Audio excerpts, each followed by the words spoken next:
မင်္ဂလာပါ Superior Sun Page ကနေပြန်လဲကြိုဆိုပါရစေဒီနေ့မှာတော့2025အထိ FA ဖြစ်နေသေးတဲ့လူတွေအတွက်3ကြီးတင်တဲ့ရေမွေးကြောင်ပြပြသွားပေးကြပါတယ်အဲ့ဒါကတော့ Ita Liberty Orange Auto ရဲ့ I'm Fresh ရေမွေးကြောင်ဖြစ်ပါတယ် Let's go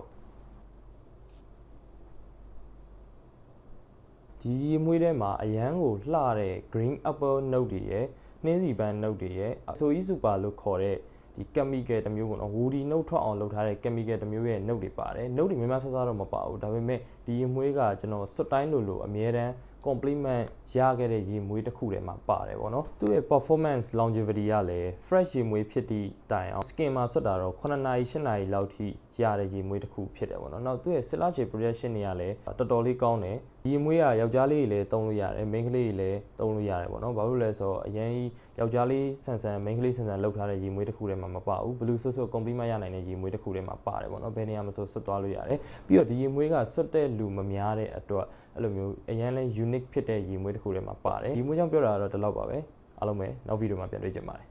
peace